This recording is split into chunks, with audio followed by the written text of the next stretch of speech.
Well, Got it. good good morning, everyone. Boker Tov, and I'm glad you're looking in the second of our series on Kaplanian voices, which follows the flow of the Machzor Hagim, the cycle of the Jewish holiday year, in a way reminiscent of the way Kaplan's classic, The Meaning of God in Modern Jewish Religion, follows that flow, but now transposing those thoughts and reflections to 2022 and contemporary rather than modern Jewish life. And as Sukkot approaches, we will have some focus on the joy of Jewish learning in our tradition. My guest this morning is a dear friend and colleague. Rabbi Hillel Cohn is a distinguished rabbi, a graduate from Hebrew Union College, Jewish Institute of Religion. Though, of course, he immediately qualifies as a member of Beit Hillel for obvious reasons, I am guessing he might have gone to rabbinical school at Beit Mordechai if it existed in the early 1960s. In the 5 years that I worked with Hillel, I was always impressed of how he was at least as Kaplanian as me, if not more so, and I'm a graduate of RRC. I'm also, in terms of the time of year we are approaching Yom Kippur, always deeply impressed with his Menschlichkeit. One of the first things Hillel said to me when I began the work as the education director and technically assistant rabbi is, I'm never going to call you an assistant rabbi. You didn't go to rabbinical school for 6 years to do that. And that's indicative of so much about Rabbi Hillel Cohn. So I thank you for being with us, Hillel. And I'm going to refer to Hillel as Hillel because that's how I've known him for so many years. And I wonder if you could begin by sharing with us how Mordecai Kaplan entered your early family life in your formative years. Sure. First of all, it's a delight to be here, and I know that the Reconstructionist movement is deeply indebted to you, Jeff, for all the things that you have done and continue to do. Well, to answer your question, I was born in Berlin, Germany. My parents, my sister, and I came to the United States in the spring, late May of 1939. My father had received his rabbinical training at the Jewish Theological Seminary in Breslau, which was the premier institution of non-Orthodox Judaism in Western Eastern Europe. And after coming to the United States, on the brink of disillusionment with Judaism, because of the years of pre-Holocaust experience and the actual experience of Kristallnacht and things that followed, and trying to make our way out of Germany, my father encountered Kaplan's thought not long after we came to the United States through a person who was a part of the congregation that he began to serve in Pacific Northwest. And Kaplan's thought made entire sense to him. My father was the rabbi then of what was the only conservative congregation in Seattle, and he organized a Reconstructionist Chavurah study group in Seattle. We began using the new Haggadah when it first came out, and used it for as long as I can remember as a youngster. And the arrival of the Reconstructionist magazine every month was a special time in our house. And my father would also be very attracted to Kaplan's disciples, particularly to Ira Eisenstein and Milton Steinberg. And I remember he gave a series of Friday night, he didn't call them sermons, he called them lecture sermons on Steinberg's Partisan Guide to the Jewish Problem. So I would say that I'm really a second generation Reconstructionist. In the later years, my father, serving the congregation in Los Angeles, was a leader of the Whittier Chavurah, which was one of the leading Chavurot of the Reconstructionist movement, and often brought Mordecai Kaplan to those gatherings. And I wanted to share with you a picture that the two of them had together. When my father died, Kaplan sent me a beautiful handwritten note. in which he wrote, during my visits to Los Angeles, the only words that describe our mutual relationship, he was talking about his relationship with my father, was the nafsho kshurab hanefesh. We were soulmates. And that was a legacy that I'm very proud of. So the Reconstructionist movement has continued to be a great force in my life. Thank you, Hillel.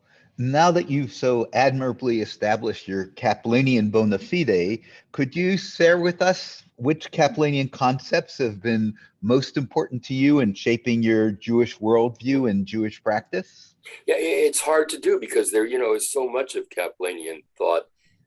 I would say it begins, first of all, with an understanding of his definition of the Jewish experience, that which was the keynote of Judaism as a civilization, but seeing the Jewish experience as a peoplehood experience, not just a faith community, not just a religious community. That has always meant a great deal to me, and I've emphasized that in many ways in my rabbinic work.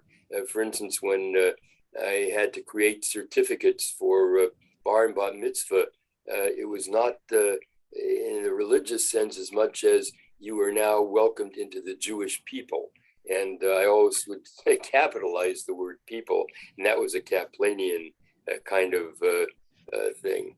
Second would be, of course, his rejection of supernaturalism and the whole idea of naturalism, the idea of the godly rather than God.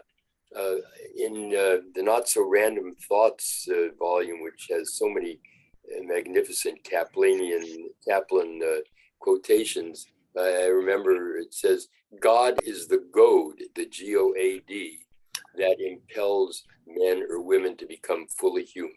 And that's the way I have always thought of God, as that, and when Kaplan taught about the power that makes for human salvation, I think that's what he had in mind, and that means a great deal to me.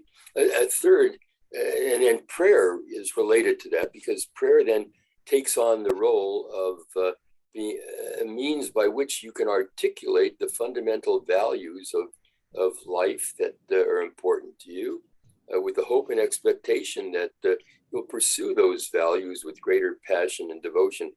Just as an aside, I would tell you that recently I heard someone speak about houses of worship, and it occurred to me that, and maybe this is really a reflection of the influence Kaplan had on me, that more than being a house of worship, because God does not need worship, I see the synagogue as a house of affirmation. And I think that's what Kaplan would have agreed.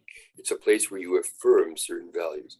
Third, seeing many Jewish practices as folkways or sancta, and that's not to demean their importance, because folkways can become a very important part of our lives, rather than seeing them as halacha, as commandments. And fourth, the rejection of the traditional chosen people concept that has always meant a great deal to me.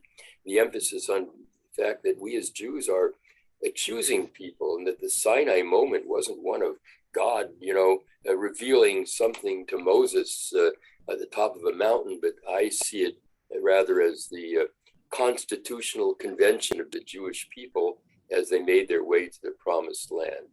And also I've been influenced by the fact that Kaplan was very open to discarding certain practices that simply were contrary to rational thought. The redemption of the firstborn, Pidyon Haben, and so on. And finally, I would say his emphasis, together with Eugene Cohn and Paul Williams and others, on democracy, calling not only for democracy in America and fostering democracy, but cultivating the whole idea that the Jewish people needs to be a democratic people. And I think that the one failure that Kaplan was not able to reverse was his idea of the organic Jewish community, that Jewish communities should have developed. But democracy, his championing of democracy and justice as that way that ought to govern our country and our people. Hello, I want to thank you for the perfect segue to a brief infomercial for our October 30th webinar with Elliot Schwartz, Elliot Dorff, Sid Schwartz, and Sarah Horvitz about In the Hechel of the Voting Booth, Democracy and Judaism, their intricate relationship. And I want to thank you for that overview of how multifold the influence of Kaplan has been on your Jewishness. Hillel, subscribers to the Kaplan Center, to our communications, will be receiving this tape, this recording, right before Sukkot, Zman Simchatenu, the time of our great joy. And I wonder if, in conclusion, you might want to share how Kaplanian thinking has helped you reconstruct your most joyful connections to this particular holiday.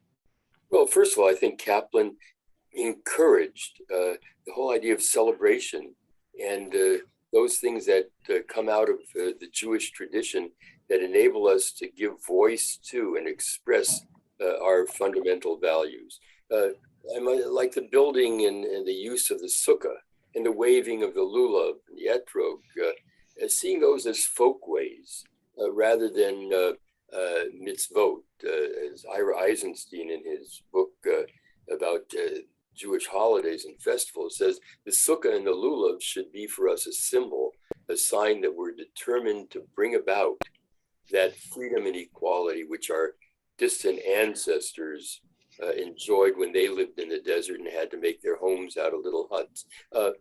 That whole idea of and relationship to nature, that's something that really flows very easily out of a Kaplan kind of view of the Jewish experience. And also that happiness, and I think it was Eisenstein who said this, but he probably got it directly from his father-in-law. Happiness comes about from cooperation. And if anything, I see in, for example, the lulav and the etrog, the bringing together of the palm branch and the myrtle and the willow and the etrog, a kind of a living symbol of things being brought together, people being brought together, that's what constitutes the Moadim L'Simcha, the festival and time for rejoicing. So I want to thank you, Hillel, for a very rich, full 12 minutes that we've spent together.